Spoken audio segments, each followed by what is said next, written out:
Hi hello నమస్తే welcome to విజయ మా ఊరు ఆడియో బుక్స్ ఛానల్. నేను విజయలక్ష్మిని. ఫ్రెండ్స్, కథా స్రవంతిలో ఈరోజు మీకోసం మరో చక్కటి కొసమెరుపు కథను తీసుకొచ్చానండి.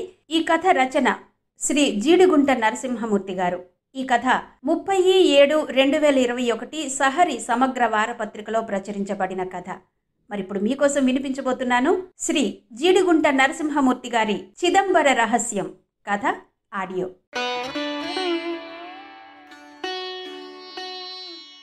ఆ అమ్మాయి ఉదయం 8 ఆ ప్రాంతంలో టిఫిన్ బాక్స్ పట్టుకుని హడావిడిగా మెట్లు దిగి బస్సు కోసం పరిగెడుతుంది. పేరు సుబ్బలక్ష్మిట. ఆమె తల్లితో పాటు పై పోర్షన్లో 2 గదులు తీసుకుని ఉంటోంది. చూస్తుంటే పని విషయంలో చాలా సిన్సియర్ అని ఆమె ఉరుకులు పరుగులే చెబుతాయి.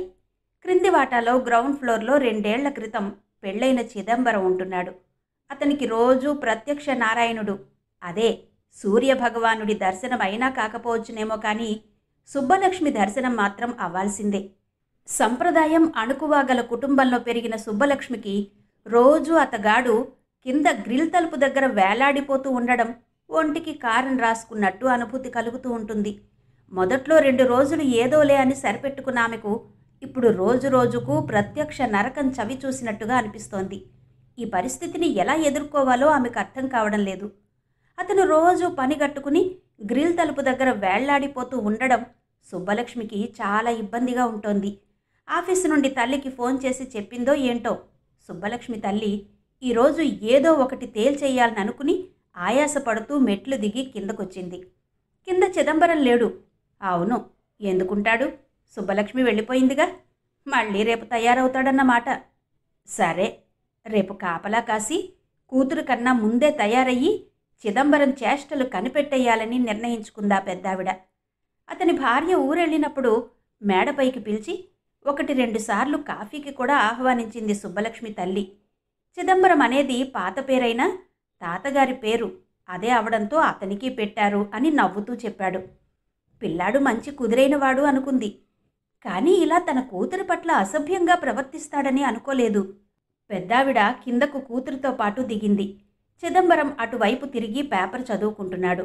ఇటు తిరుగుతాడేమో అని 2-3 నిమిషాలు ఎదురు చూసింది. అసలు అతన్ని తను ఏమని ప్రశ్నించగలదు? చూస్తూ ఉంటే వాళ్ళు ఉన్నతమైన కుటుంబం వాళ్ళులాగానే ఉన్నారు. తనకు కూడా సొంత ఊళ్ళో ఆస్తులున్నాయి. పిల్ల ఉద్యోగం కోసం వచ్చి ఈ ఊళ్ళో తోడుంటోంది. ఎప్పుడూ ఎవరితోనూ దెబ్బలాడి ఎరగరు. ఏమీ చెయ్యలేని పరిస్థితిలో మళ్ళీ పైకి వెళ్ళిపోయింది. అమ్మా, నువ్వు అతనికి క్లాస్ తీసుకోలేదా? మళ్ళీ ఈరోజు కూడా తగలడ్డాడు. ఇంట్లో శుభ్రంగా కొత్త పెళ్ళాన్ని పెట్టుకుని అతనికి ఇదేం బుద్ధి? టంచన్గా నేను బయటకు వెళ్లే సమయానికి తయారైపోతాడు. ఈ విషయం మనం డీల్ చేయలేం, కానీ ఈరోజు ఫోన్ చేసి ఇంటి ఓనర్కి చెప్పు, ఆయన చూసుకుంటాడు. అద్దెకు ఆశపడి అతను ఏమీ చెయ్యలేకపోతే మనం మా ఆఫీస్ దగ్గరగా ఇంకో ఇల్లు వెతుక్కుందాం అంటూ గొంతులో కొంత కఠినత్వం ధ్వనిస్తూనే చెప్పింది సుబ్బలక్ష్మి. ఫోన్ చేశానే, ఇంటి ఓనర్ వేరే ఊళ్ళో ఉన్న కొడుకు దగ్గరికి వెళ్ళాడట. అదేదో మీరే సెటిల్ చేసుకోండి. కొంతమంది కుర్రాళ్లకు అలాంటి లక్షణాలుంటాయి. చూసి చూడనట్టుగా మనం తల వంచుకుని వెళ్ళిపోవాలి అంటూ సలహా ఇచ్చాడు. ఆయనకు నెల 1వ తేదీ వచ్చేసరికి అద్దె ఎక్కడ పోతుందో అన్న భయం ఎక్కువగా ఉంది. సరే, మనం మాత్రం ఇప్పటికిప్పుడు ఇల్లు మారడం కూడా కష్టం. చుట్టుపక్కల కూరల షాపులు, కిరాణా షాపులు, పాలు, పెరుగు ఇక్కడ పుష్కలంగా దొరుకుతున్నాయి. పని మనిషి కూడా చక్కగా పనిచేసి వెళ్ళిపోతోంది. నువ్వు ఆఫీస్కు వెళ్ళేటప్పుడు అతని వైపు చూడకు. అతను అక్కడ ఉన్నాడని కూడా నీకు అనిపించకూడదు. ఇలా కొన్నాళ్లు నీ ప్రవర్తన గమనించాక అతనే నోరు మూసుకుని ఇంట్లో కూర్చుంటాడు అంటూ పెద్దరికంగా మంచి సలహా ఇచ్చింది. రోజు 2 బస్సులు పట్టుకుని ఆఫీసుకు వెళ్లడం నానా యాతనగా ఉంటోంది సుబ్బలక్ష్మికి. ఏదో ఈ వంకనైనా ఇల్లు మారుదాం అనుకుంటే అమ్మ పడనిచ్చేటట్టుగా లేదు అనుకుంటూ ఉసూరుమని తన గదిలోకి వెళ్ళిపోయింది సుబ్బలక్ష్మి.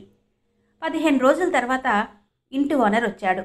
అతని రాక కోసం చూసిన సుబ్బలక్ష్మి, ఆమె తల్లి జరగబోయే సంఘటనకు ఆతృతగా ఎదురు చూడడం మొదలుపెట్టారు. ఒక అరగంట తర్వాత, వస్తాను సార్ చిదంబరం గారు, మీరిచ్చిన ఆతిథ్యానికి చాలా సంతోషం. ఎవ్వరూ ఏమీ అనుకునేది లేదు. మీరు కంటిన్యూ చేయండి. పాపం ఆఫీసులో 18 గంటలు ఏసీ రూముల్లో పనిచేస్తుంటే డి విటమిన్ ఎలా అందుతుంది? లేనిపోని రోగాలొస్తాయి. రోజు కాసేపు పొద్దున్నే మీరు గ్రిల్లో ఎండలో నిలబడడం చాలా మంచి పని. డాక్టర్లు కూడా అదే చెబుతున్నారు.